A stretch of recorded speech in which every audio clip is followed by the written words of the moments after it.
Is this? How does this? Do I got it? Is this how it works? I think I don't know. I prefer jump cuts. This is stupid. I'm here in Oshawa, Canada, home of betrayal. I'm parked in the middle of traffic. Go around! No one cares! We're in the rural, whatever. This is the home of betrayal. I don't feel good. I feel betrayed, okay?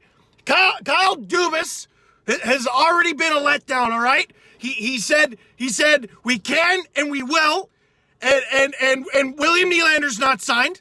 He's not signed, is he? Marner, Matthews, they're not signed. We were promised that. We were promised an 82-0 season in the regular season. We were promised that. We didn't get that. We were promised a merry-go-round and a baked lasagna before and after every game, and we didn't get that either.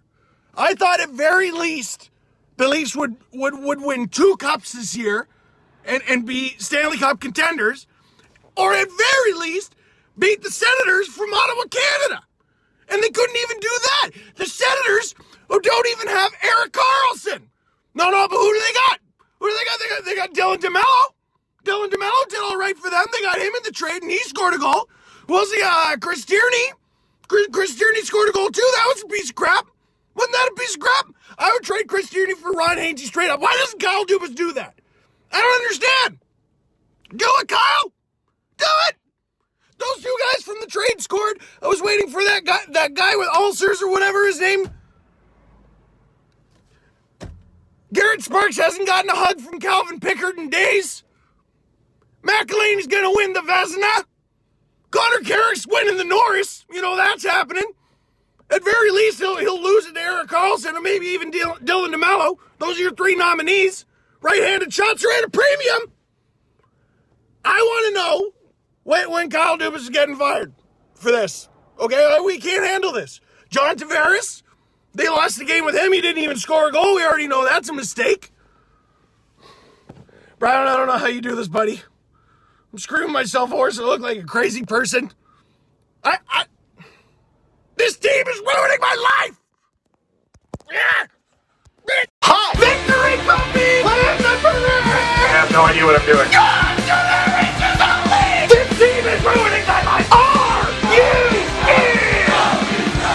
This part of the LFR video is brought to you by Ridge Wallets. They're compact and indestructible, and they fit right in your pants. You know what's great about them is Ridge sounds exactly like bridge contract, like sign Nylander to a contract. And then he can fold that contract up and stuff it into his Ridge Wallet. See that? The sponsors are excited. I'm excited. The fans are excited. Meaning Ottawa Senators fans, because they won 5-3 against the Toronto Maple Leafs, which they are all the way not supposed to. Leafs outshoot the Sens 37-24, and they still lose. They got outshot by Montreal, and they won. You see, Randy Carlyle was right this entire time. Halfway through the first period, Dylan DeMello's got the puck. Freddie Anderson can't see a thing. Zach Smith, like Tony Hawk, slides it right through Freddie's 5-hole, and it's 1-0 for the team that was projected to be the second best in the province. First goal of the season, first goal as a Senator for, this is how Tony Ambrosio used to announce it at the Hershey Center for the Mississauga Steelheads, Dylan DeMello. Sens fans, if you watch my Erik Karlsson video, I told you you'd love this guy. He's making a good first impression, isn't he? I mean, big skates to fill, but geez. And I'm watching this game. I'm at a family Thanksgiving dinner. Of course, after that goal, this is ruined. Pretending not to be mad through Ron and Don, like...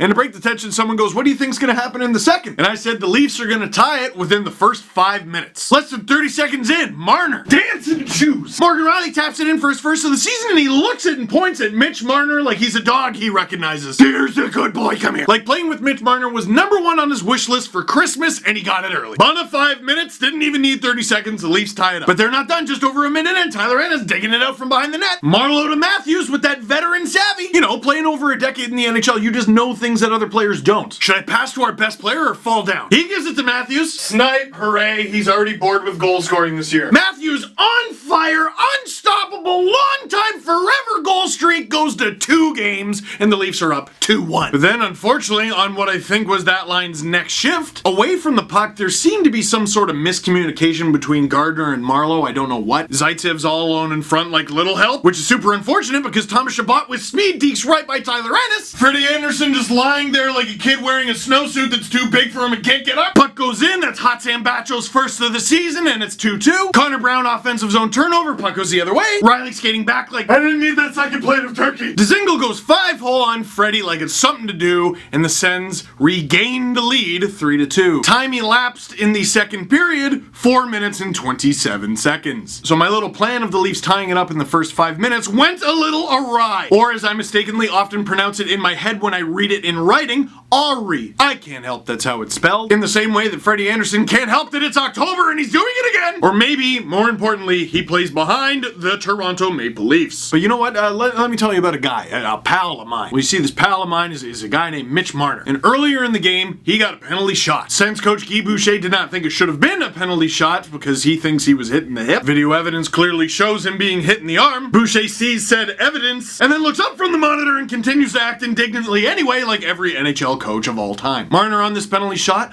he stopped, which doesn't happen often, but it has happened. Here's another time Mitch Marner was stopped. I've been sitting on this photo for a while. I meant to use it for something and I just never have. This is Mitch Marner, I believe, age 7. I mean, for all I know, it could be 2 weeks ago as well. Marner is getting stopped, robbed by the goalie for, I'm told, the York Simcoe Express. They said they were from Newmarket and people screamed at me. They were very upset. Though they might not be a team from Newmarket, they had some Newmarket-born players. As I'm told the story goes, after the save was made, a defender for York Simcoe got the puck. That defender, Travis Dermott. He sends it up the ice and his team scores. I don't know who scored the goal, but I do know that team also featured Sam Bennett and what's his name? Connor McDavid. So here's my theory. Mitch Marner remembered that. He remembered getting stopped in the penalty shot in the first period, and he's sitting there on the bench like, never again! Leafs power play, hell yeah. Matthews to Marner, hell yeah! And I have a question. As a goaltender, what do you do when you see a 170-pound streak of Mountain Dew flying at you with the puck? I suppose the answer is, with increasing frequency as Marner gets older, fall down and fish the puck out of your net because Mitch Marner scores his first of the season. He has a habit of scoring beautiful first goals, and the Leafs tie it once again. And at that very moment, the Leafs are out shooting the Sens 23-14. Come on, boys. You just play like this, you're gonna win this game. Let's go to the third. Less than 2 minutes in. I'm sick, and when I get that way, I have the movie guy voice. The Sens have the puck, they're attacking, but the Leafs are fine. Both defenders are back. I see Dermott, I see Ozhiganov. They got forward support incoming. This is okay, it's under control. But then Thomas Chabot, Hot Sam Bacho, makes Igor Ozhiganov look like Igor Ozhigandolf. You shall pass! Go right this way. Chabot snipes on Freddie again, 4-3 Sens lead. But you know what? No, hey, stop. Everyone's ripping Ozhiganov. It's not fair. It's his second NHL game, how dare you? I called him Igor Ozhigandolf, ironically. That wasn't nice. People on Twitter ripping him, that's not nice. Don Cherry ripping on him after the game, that's just a rite of passage. Welcome to the NHL, Igor. But you don't understand. He was distracted. That's why that happened. Because he's right in front of Thomas Chabot. He's fine. Everything's fine. And just as Chabot is making his move, Igor's phone vibrated, and he checked the notification and was like, yo, Connor Carrick got another point? And before you knew it, I don't even need Nikita Zaitsev to translate that one because I know all the Russian swear words. And the Leafs try and try and try,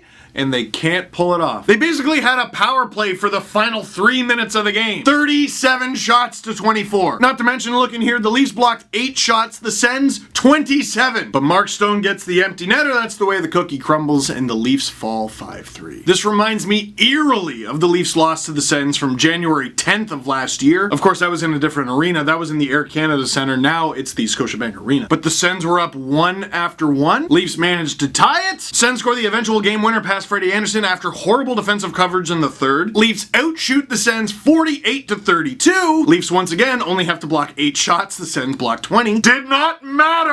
The Leafs lost. Now that we've talked about the game, I have a list of people I would like to yell at. Marner and Matthews are exempt from that list. Freddie is exempt from that list for now. Oh, I see you getting upset. Don't worry, I'll explain it. And Morgan Riley is exempt from that list. A goal, an assist, 2 points, even rating, one of the few, 5 shots in just under 23 minutes minutes of ice. But what are the Leafs supposed to crush teams with this year? Well, they got John Tavares and Austin Matthews. They got that crazy two-headed monster up the middle. That's how they're going to beat teams. Well, yeah, for sure. But a lot of teams' first two centers are good. I mean, very few are as good as Austin Matthews and John Tavares, but they can hang. But this season, Nazem Kadri is supposed to eat the competition for lunch. Let me start by saying plus minus is a stupid stat. However, Kadri-3, Brown-3, Levo-4, no shots. I loved Levo in the preseason. Loved him in the first game. But if he has many more games like that, he's going to be having popcorn for Thanksgiving. The depth has got to contribute. I love Connor Brown as a player, and I didn't even really think he had that bad of a game. He had 3 shots, that's nice. But I'm looking for him in these first 2 games. I'm looking for him in the preseason. I don't really remember. Hyman, there's another guy who didn't necessarily have a bad game. He had an assist, no shots. And he did what he's done before. He had a clear look,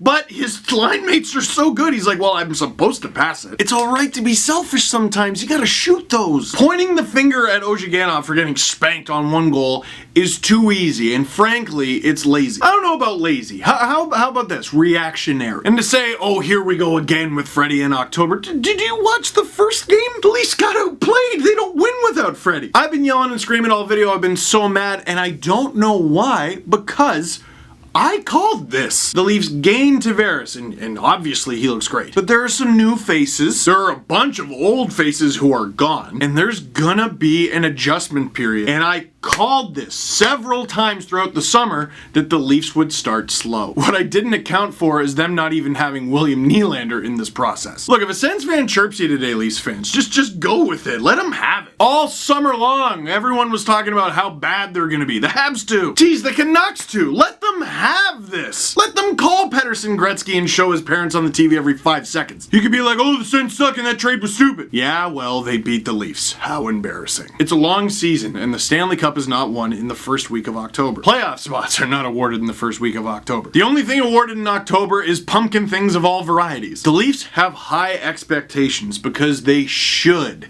and that makes every loss so much more crushing. And as Leafs fans, our cheering for a good team muscle is a little fat, and our prepare for the worst muscle is jacked as hell. We gotta find a way to even it out and find out if, for the remaining 80 games this regular season, are you in? Leafs are playing against Chicago tonight. Garrett Sparks is supposed to start. If he lets in 9, are you in? If Connor Carrick lights up the Leafs for a hat trick, are you in? Because if you can't handle this, how are you going to handle April, May, and June? So that is it for this one. Thank you very much for watching. Click like if you liked this video. Click subscribe if you really liked it. Tell all your friends. Link to Ridge Wallets down below, as well as my hockey team raising money for Easter seals. What else we got? Pre-order my book, the merch, and a contract for William Nylander that he has yet to sign.